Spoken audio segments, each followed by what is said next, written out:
Olá, seja bem-vindo a mais um episódio do Conexão Sobrac, o videocast da Sociedade Brasileira de Arritmias Cardíacas. E hoje nós vamos falar de como estamos tratando as arritmias no Brasil e nas Américas. Este será um evento em conjunto. Estamos aqui falando em nome da Sociedade Brasileira de Arritmias Cardíacas e a LARS, a Sociedade Latino-Americana de Arritmias Cardíacas. Esse vai ser um episódio que vale a pena apertar a tecla SAP, porque eu estou aqui com o Juan Zerpa e a doutora Karina Hardy.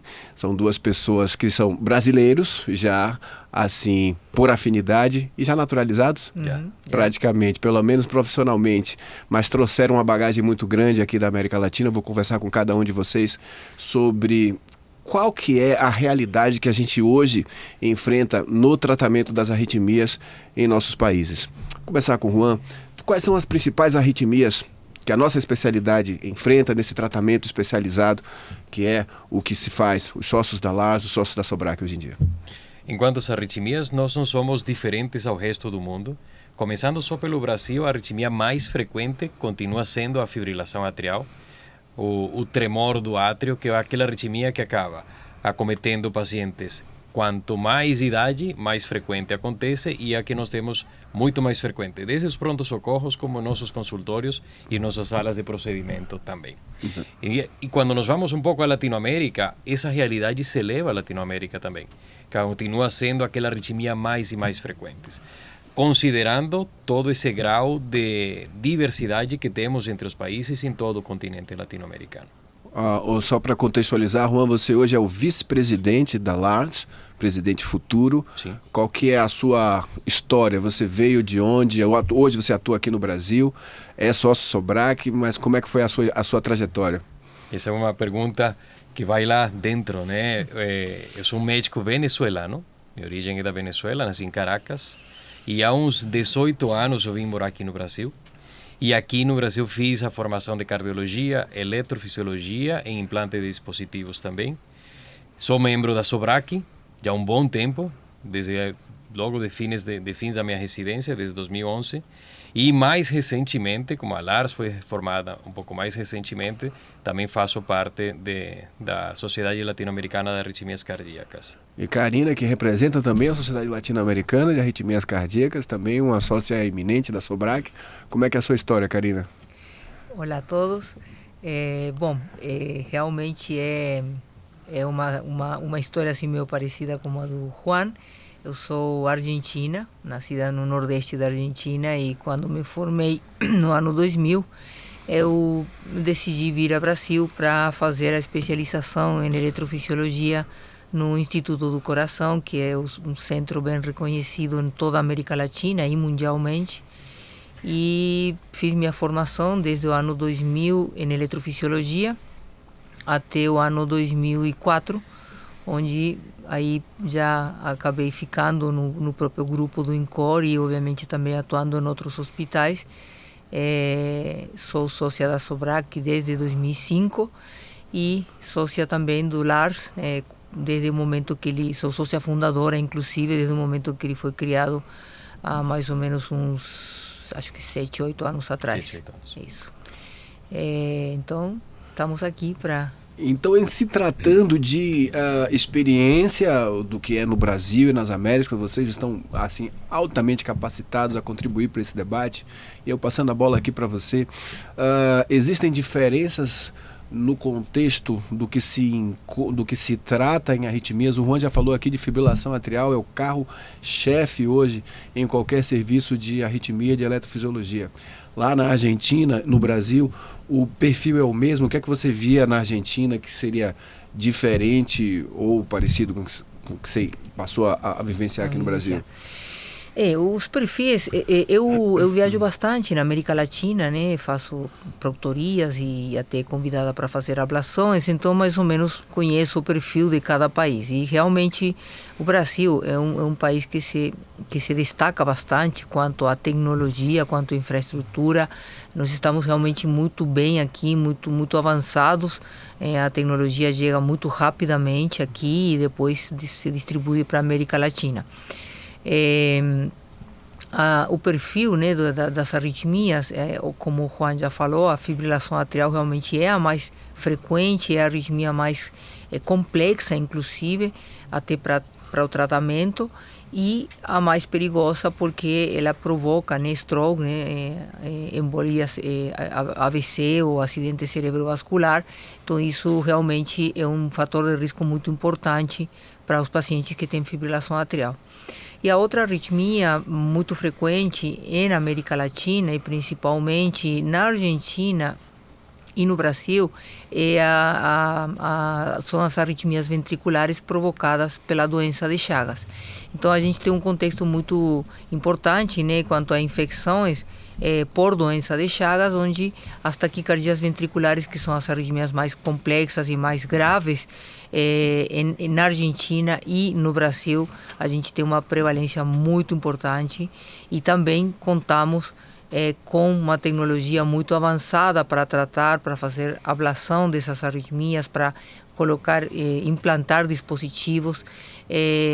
O Brasil conta com o sistema SUS, o sistema público, que permite, deste jeito, os pacientes que não têm seguro médico poderem ter um acesso. Obviamente existem limitações, mas comparado com outros países da América Latina, realmente o Brasil tem um certo destaque quanto a isso, enquanto que na Argentina não se tem tanto. Então era isso que eu queria saber de vocês, que viajam, quer dizer, não só vieram de fora, se naturalizaram e continuam visitando. Vocês têm representatividade, né, aqui extra fronteiras. Vocês acham então que há uma diferença muito grande no volume de tratamento, como se faz o tratamento de alta complexidade aqui no Brasil para os outros países da América Latina? Acho que a gente poderia até ver, né, o gráfico, que o Juan trouxe um gráfico interessante. Temos publicado recentemente, foi ano passado, o segundo registro latino-americano de ablações. Então, nesse segundo registro latino-americano de ablações, se juntaram as experiências de centros membros SOBRAC, com uma boa representação do Brasil, e inclusive com uma boa representação da América Latina.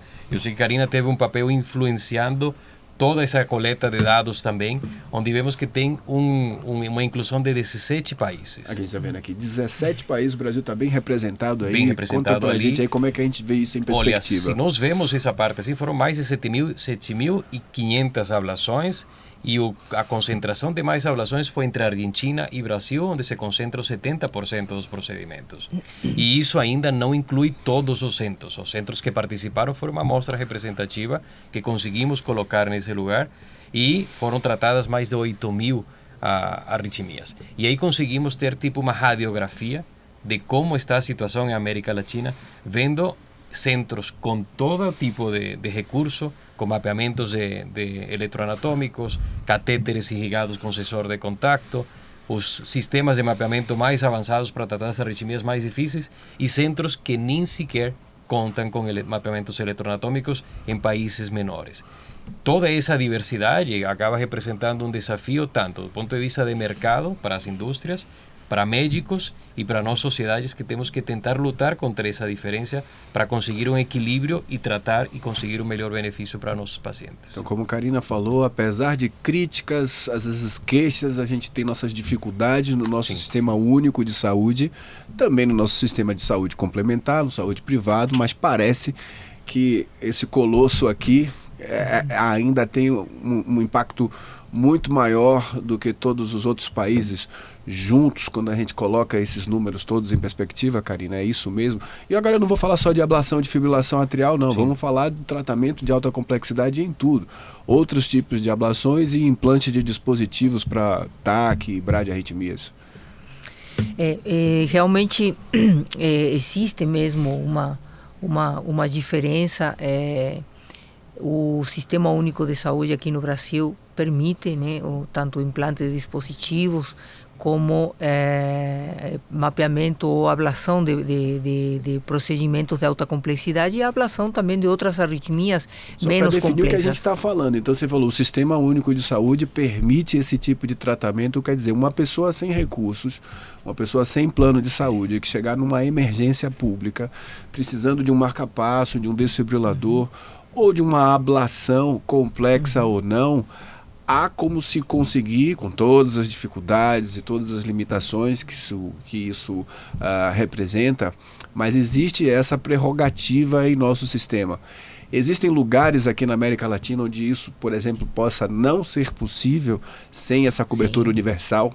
Como é que essas pessoas são tratadas, então? Infelizmente, talvez isso reflita esse gráfico que o Juan trouxe aqui para a gente, né? Infelizmente, existem na América Latina, fora do Brasil, vários países em que o sistema de saúde público, né, não tem cobertura. Então, o paciente tem que pagar para fazer qualquer implante de dispositivo ou qualquer ablação. Isso é bem complexo, realmente, quando a gente vai para esses países e a gente conta a nossa realidade, eles ficam realmente admirando, porque eles não têm essa possibilidade. Uruguai, por exemplo, assim, mais longe, não tem realmente como fazer ablação por catéter. O paciente tem que pagar. Na Argentina existe o sistema público, porém ele é muito restrito, então realmente... Não abrange todo mundo. Não é todo cidadão argentino que tem essa cobertura pública. Isso, e como às é vezes... que funciona lá? Como é que você que veio de lá, assim, como é que é o critério? O Brasil já foi assim uma época. Então, assim, eu lembro da minha infância, não foi muito tempo atrás, assim, não existia o Sistema Único de Saúde, era o INAMPS. Existiam cidadãos que tinham cobertura, porque você tinha emprego, você tinha carteira assinada, então você estava coberto, e tinham as pessoas consideradas indigentes que não tinham essa cobertura de um sistema público, muito embora naquela época não existisse tratamentos de tão alta complexidade como existem hoje. É assim que funciona na Argentina? Na Argentina a gente tem a separação, né, obviamente, das pessoas que têm o plano de saúde. Aqueles que, como você falou, estão contratados, eles têm geralmente um plano de saúde que é de cada província, né? Que lá os estados se chamam de províncias, e depois tem aquele que não tem realmente um plano de saúde, não tem nada, e ele é público, né? Então esse paciente que é público é quem realmente tem muito pouca possibilidade de ter acesso a este tipo de procedimentos. Então, realmente, só as grandes urgências que acabam sendo atendidos, porque não pode deixar o paciente morrer. Mas não tem aquela ampla cobertura que nós temos aqui no SUS para pacientes com arritmias, de repente, que até não são tão malignas, que não tem tanta urgência para o atendimento, mas que eles entram numa fila de espera para ser submetidos a uma ablação de taquicardia por entrada nodal, a uma ablação de fibrilação atrial, ou a uma ablação até de arritmias ventriculares, e até, obviamente, de implante dos dispositivos, né? Estava falando com vocês que no Congresso Americano, conversando com uma colega do Peru, alguns anos atrás, ela falava da situação difícil que era um paciente na emergência, uma emergência sem cobertura e sem dinheiro, um bloqueio atrioventricular, uma parada cardíaca, os colegas passavam um marca-passo provisório, aquele fio aqui para fora, e enquanto não se resolvia, porque a pessoa tinha que pagar ou buscar algum seguro para se pagar pelo dispositivo, pelo marca-passo definitivo, a opção do Estado pagar não existe, então essa pessoa fica lá na emergência resolvendo. Vamos ver se sai um corte aqui agora. E como é que isso funciona na Venezuela? Como é que era?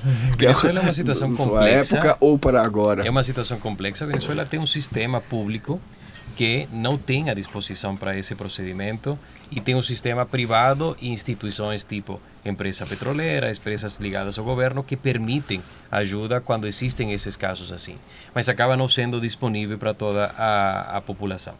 E vemos a diferença porque existe o primo mesmo público, nos dias de hoje. mesmo nos dias de hoje. Os dias de hoje, com toda aquela tribulação política também, é uma situação bem mais complexa. E se comparamos com o Primo Rico, por lo menos em Chile, Chile tem uma saúde pública e uma saúde privada, mas eles acabam tendo um suporte do governo, inclusive para tecnologias mais modernas. A ablação por campo pulsado é realizada lá, inclusive no público e no privado. Então eles conseguem atender um nível da população, sendo menos a quantidade de eletrofisiologistas presentes no Chile. E quando vamos no gráfico, você vai ver que no Brasil tem muito eletrofisiologista formado, mas a nossa população, e eletrofisiologista por população, por 100 mil habitantes pelo menos, acaba sendo diluída um pouco mais. Então aí acaba espaço para centros aqui mesmo no Brasil que precisam dessa parte. Na Argentina tenta um número parecido, mas aí nós vemos que o número de população é menor, então conseguem cobrir um pouco mais das necessidades também. Nessa representação do registro, o que mais contribuíram com procedimentos complexos, procedimentos simples, foram 5 países: Brasil, Argentina, México, Colômbia e Equador. Mesmo países pequenos, com população menor, conseguem alta tecnologia, os últimos avanços também, e deixar isso disponível para a população, com diversidades de forma de atenção. Seguro social, porque uma forma trabalha como seguro social, seguros privados, que seriam nossos convênios, e sistema de saúde público, que acaba cumprindo com algum tipo de necessidade com isso também. Perfeito. E o que a gente está vendo aqui, esses dados que você trouxe para a gente, são registros de preenchimento espontâneo, né? Sim. Eu me lembro até no ano passado, ajudei a Karina a gente divulgar aqui para os sócios Sobrac e contribuírem com esse registro, o que significa que talvez esteja subnotificado o que está aqui, porque muita gente não chegou a compartilhar essa experiência e colocar isso para cá. O que é que a gente espera então para esse ano e para os próximos de parcerias e de atividades e de ações conjuntas? Sociedade Brasileira de Arritmias Cardíacas e a Sociedade Latino-Americana, né? Eu já antecipo que esse ano, 2025, temos congresso anual, vai ser a Argentina, não é? Quer falar um pouco aí sobre isso daqui? Buenos Aires, do 29 ao 31 de outubro, na cidade de Buenos Aires, que aí vamos constar com uma sessão específica entre Sobrac e Lars, para falar sobre avanços e contribuições da eletrofisiologia brasileira na eletrofisiologia mundial. Esperamos que tenhamos mais brasileiros participando agora nesse congresso em Argentina e mais sócios da LAS. Então a gente vai ter Sobrac 20 a 22 de novembro em Fortaleza. Então, assim, a gente espera, e com sua próxima gestão que está por vir, aqui morando no Brasil, que esses laços se estreitem cada vez mais e essas experiências possam ser potencializadas. Com Latinoamérica como um continente unido, Brasil acaba ocupando a maior parte da extensão de território e ela precisa estar presente também na sociedade latino-americana. Sobrac é uma sociedade muito forte, com uma influência enorme sobre a eletrofisiologia global.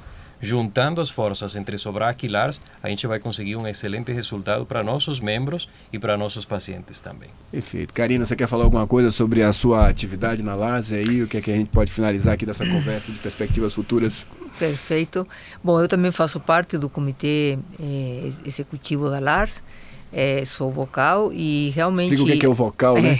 O vocal é uma gestão, diríamos, né, que em todo o poder executivo, que tem que contribuir com o presidente, o vice-presidente, o secretário. Então, assim, diríamos, é como se fosse um subsecretário que ajuda na organização das coisas. E realmente eu estou desde que se fundou a LARS e a sociedade vem crescendo, mas ela tem que crescer muito mais. Ela precisa incluir muito mais os brasileiros, já que é um país muito grande, onde tem muitos eletrofisiologistas e um número de casos imponentes. Então a gente precisa realmente essa inclusão. E estamos trabalhando para isso fortemente, todos, você como presidente, Juan, eu, que como a gente trabalha aqui, mora aqui no Brasil, nós estamos tentando fazer essa conexão e acho que isso vai funcionar, vai sair. A gente tem tudo para ser duas grandes sociedades que juntas a gente vai conseguir se impor no mundo, porque a eletrofisiologia brasileira realmente ela tem muita capacidade e a gente tem muita representatividade fora nos congressos mundiais. Então imagina se a gente junta Brasil, Argentina, México, Colômbia, todas as sociedades de eletrofisiologia mais fortes em um lugar de convergência, que seria a sociedade latino-americana. Nós conseguimos mostrar o talento e a classe e o nível da eletrofisiologia da América Latina. Ok, que venham mais desafios. Gente, muito obrigado pela conversa, foi muito produtiva. Prazer aguardamos também todos os próximos eventos e aguardem os próximos episódios. Muito obrigado, até a próxima.